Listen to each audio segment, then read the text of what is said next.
Hey guys, welcome back for another movie review video. I have 12 titles to go over with you guys today that I've watched over the last 2 weeks or so, maybe a little bit more. So the first one here is a Scream Factory IFC Midnight title from 2016, if I'm not mistaken. Yeah, 2016. It's called Let's Be Evil.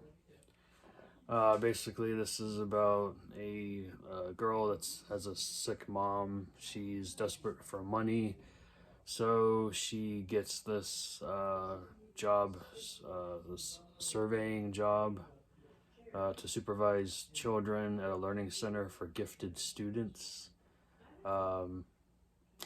She and two new employees are ushered into a maximum security underground bunker where eerily robotic children are outfitted with augmented reality glasses. The girl named Jenny, she finds herself thrust into a disturbing technological experiment in which she is an unwitting player in a terrifying virtual game. There's a twist at the end. It was okay. I wouldn't say it's, I wouldn't go out of my way to buy this online. I got a used copy. It's got some really good virtual reality effects throughout the film. Really good use of technology. The twist you could see a mile away, so it's just like I got it for like I don't remember. I got it at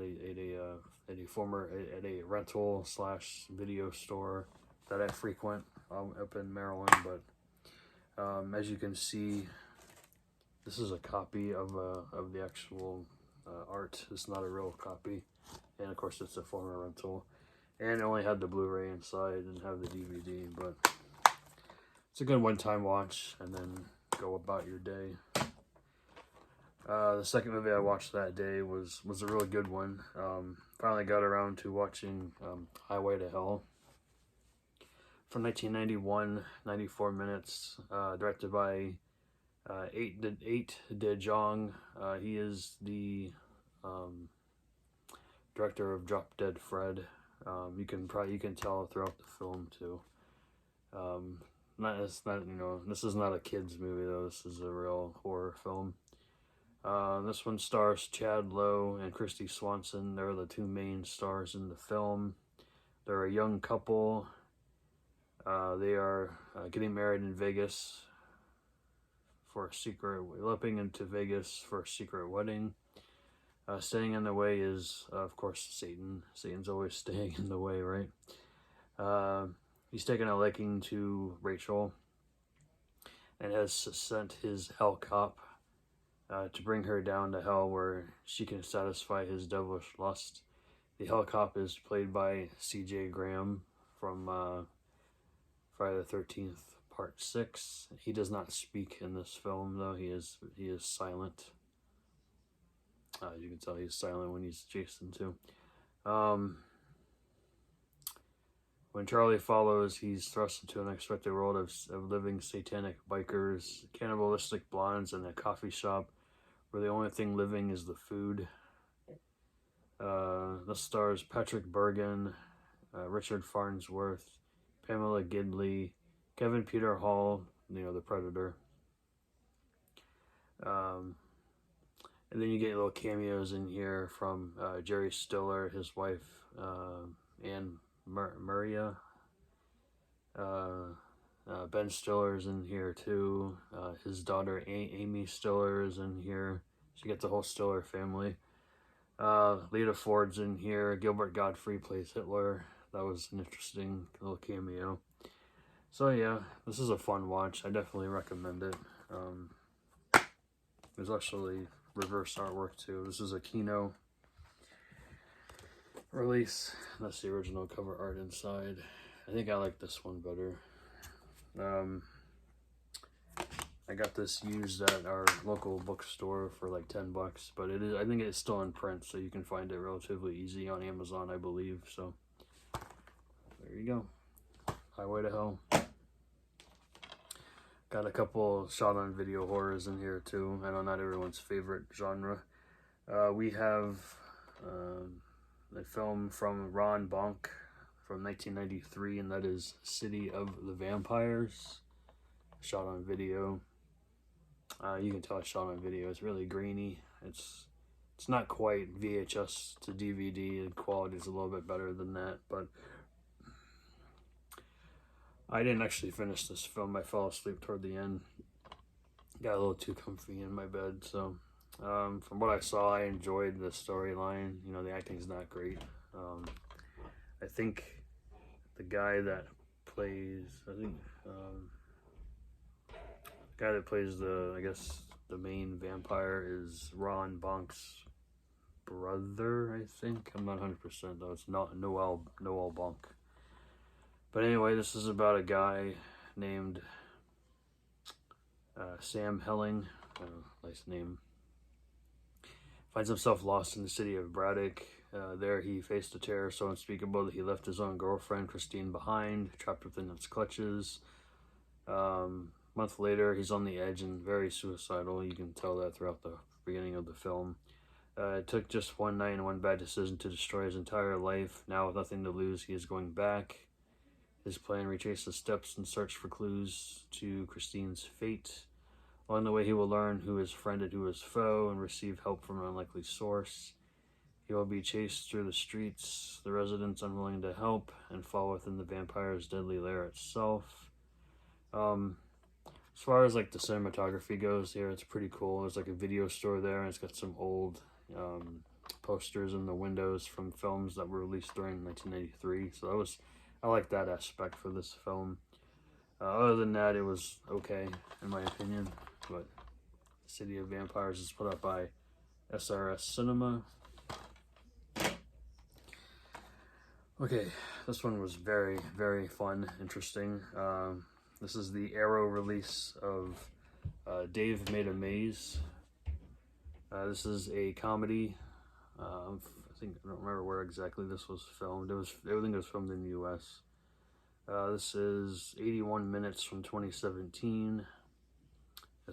Like I said, it's a region-free disc. I know this is the flip. This is the reverse art inside. That's the artwork on the actual disc, and it's also an import. So I know a lot of people don't like the little rating on the cover, so they flip it, which is fine. It doesn't bother me that much. Anyway, this is about Dave.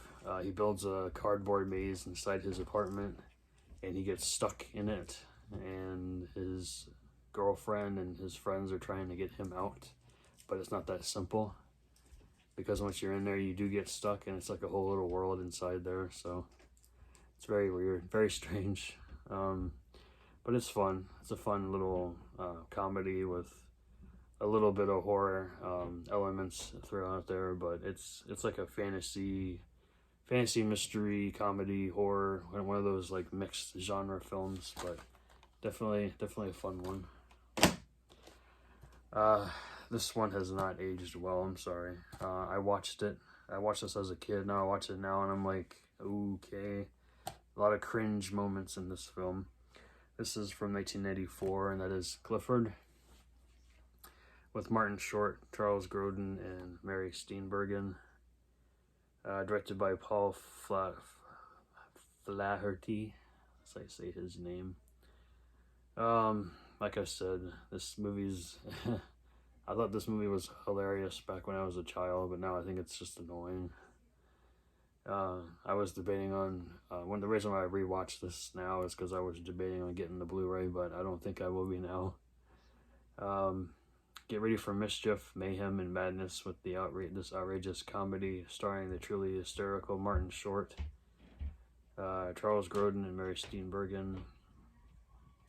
So Clifford is a 10-year-old boy, but you know, you can tell right away that he's not 10. He's a full-grown man. I don't get it. Anyway, he has a lifelong dream to visit the Dinosaur World theme park. Happily, his uncle Martin, played by Charles Grodin, has agreed to take him, but when Martin suddenly So where's this? Rennie, I can't say that. Martin takes back his promise. Clifford hatches a devious plan to get even, and he teaches Uncle all work and no play, and makes Clifford a very bad boy. Something's going on outside. Yeah, he does a lot of like really like mischievous crap, and it's just like he gets away with so much shit because he's a 10-year-old, and 10-year-olds can do with whatever they want, I guess, even though he's a full-grown man. Anyway, Clifford. I will not be watching that again. This one was an interesting watch too. I did fall asleep toward the end of this one, but I thought it was pretty good. There's another shot on video from 1992.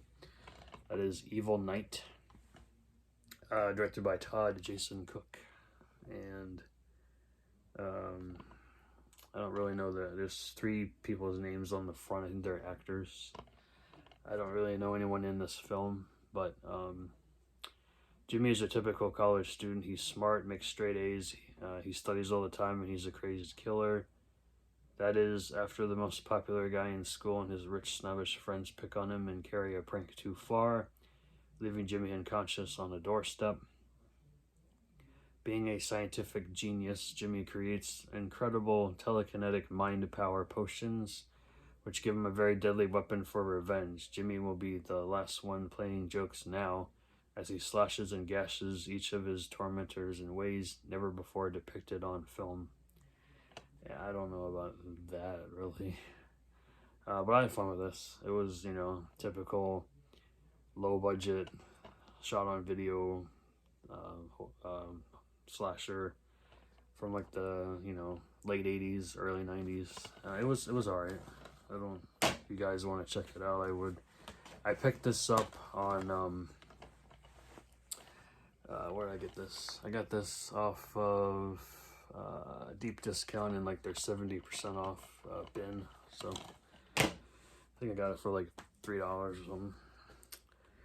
Next up, I watched a sci-fi creature feature here called Prophecy, 1979, 102 minutes, directed by John Frankenheimer. This was a fun little creature feature. It's about a doctor and his wife who travel to Maine to research the impact of the lumber industry on the local environment. They begin to investigate a succession of mysterious and terrifying events, ecological freaks of nature, and a series of bizarre and grisly human deaths. Something unimaginable, horrible awaits in the woods, something unwittingly created by man that will become an uncontrolled, merciless machine of destruction. It's a fun watch. The creatures are really creepy and gross. The acting is okay. It's kind of cringe moments from time to time, but yeah, it's a fun little creature feature from the late 70s. Alright, I got 1, 2, 3, 4, 5 more. So I blind bought this from Vinegar Syndrome, and I'm glad I did. This is from one of their partner labels, Culture Shock. We got The American Scream. Pull out the regular. This is the artwork that was on the VHS back in the day, from what I remember. This thing that says "The Joke's on You." That's a little thing in the movie, but you watch it, you'll see why. So this is about this family called the Benzigers. They're their average American family. They're from, I think, California. They got 2 unruly teenagers. One is the boy and the girl. One boy, one girl. And they bring their friends with them too, which I thought was really strange.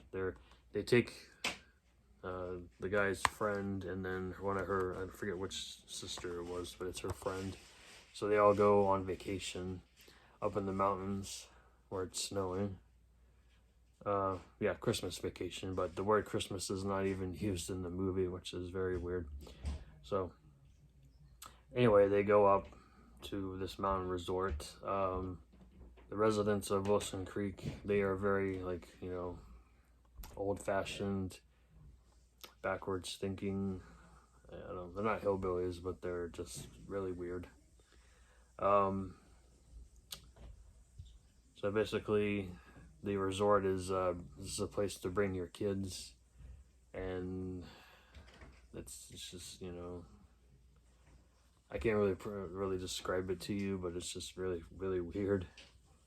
But it says here, this family trip will be a trip to hell, and no one will ever be the same again. You can say that. Um, the only thing I don't like the fact is there's a few kills in here, but it's not as many as you think there would be. But it's still a fun little.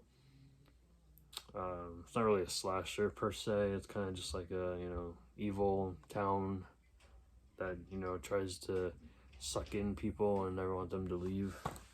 So, um, yeah, I recommend it.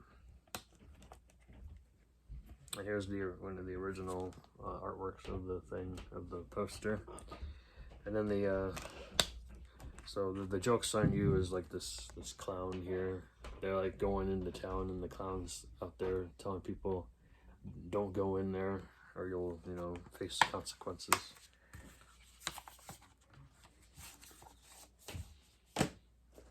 Another blind buy. You can tell on my face I didn't really care for this film. I only watched the first. This is a double feature. I only watched the first film, so I watched Red Spirit Lake. This is a shot-on video horror from, I think it was 1993. Got some good music in it though, and I'll tell you what I liked about it. The music was cool. Cinematography was pretty cool too. I think they filmed in Ohio, I believe, during like winter season. So other than that, the acting was kind of not great. The gore was okay. I thought the gore was fine. So it says, after a vengeful sorceress is tortured and killed by a corrupt industrialist looking to harness the spectral powers of Red Spirit Lake, her niece Marilyn arrives in snow-covered Angel Falls to settle her aunt's estate. A mediation on the old dark house. So it's like an old dark house type movie, but with UFO abductions. That was a weird scene. Castrations, frank nudity. There's a little bit of nudity in here. Witchcraft, fatal fistings. Yes, there are. There's a nasty scene in there, and the slaughterous saunas. This movie is a chaotic cacophony of subversive hyper-violence, psychotic surrealism, salacious sexual chaos, and picturesque winter vistas, featuring acting performances by a cavalcade of legendary cinema of transgression era artists and filmmakers, including Richard Kern, Holly Adams, Kimbra Fowler, Tessa Hughes Freeland, and Tommy Turner, as well as Insurgent soundtrack featuring music by Cop Shoot Cop, Lydia Lunch, Clint Ruin, and the Lunatics. I know Cop Shoot Cop and the Lunatics. A lot going on in there, guys. There's a lot of special features on this disc. They're both on one disc, and it's like loaded with extras on both. But this thing is heavy. It's only on one disc though. It's because it has this like 18-page booklet inside. Yeah, here's your disc. So I will be watching the second one eventually. So I'm gonna keep it in the collection for now. But I probably won't make my shelf after that. This was put out by Saturn's Core. Let me put that there. Saturn's Core Audio and Video. Alright, so this film just had its 100th anniversary, so it's a century old. It's kind of weird to say that. I watched Nosferatu on the day it turned 100 years old. Still stands up to today. It's, you know, quirky, it's really weird. Like, you know, obviously it's a silent film, but it's got those intertitles between scenes. You can watch this with English and also in German, but there's no sound there's like a symphony playing behind the whole movie, which was pretty nice. I thought that was cool. But yeah, Max Shrek still freaks me out to this day playing the vampire. So yeah. So one thing I watched on Tubi was a film called Autumn Road from 2021. I'd say it's more of a dramatic piece with horror elements. So it's about these kids.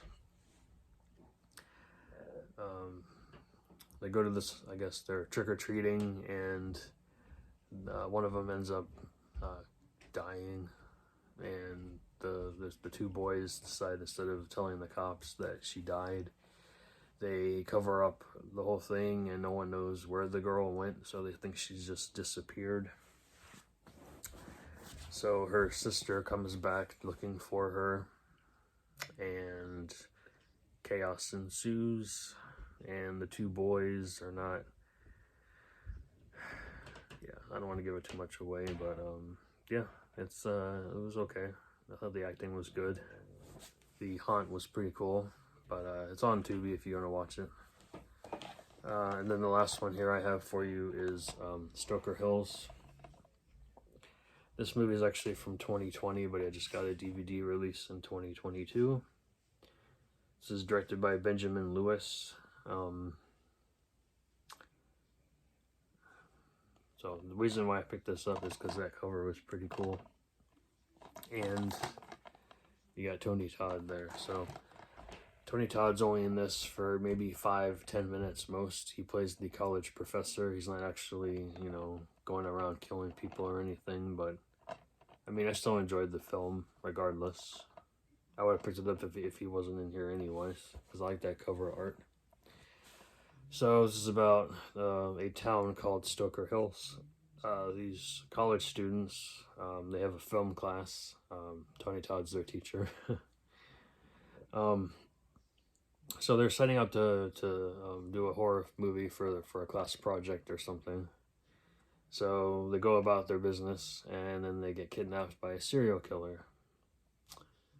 So their only hope for survival is the camera they left behind and two detectives looking for clues in the footage. I thought the everyone did pretty well in this film. It's got some great music, great cinematography, had a good script, so it worked for me. There was a little bit of a surprise ending though, but I thought that was okay. Didn't bother me that much. But definitely recommend it. If you there is a Blu-ray out there. It's a little pricey right now on Amazon. It goes for like, I want to say $25. Even the DVD is like $20 on Amazon. I got this at Walmart for $12.96. But I'm glad I picked it up. I will be upgrading whenever that price drops. So that's everything I have today. Let me know in the comments if you've seen any of these films and if you enjoyed them or not. And I will catch you guys in the next video. Take care.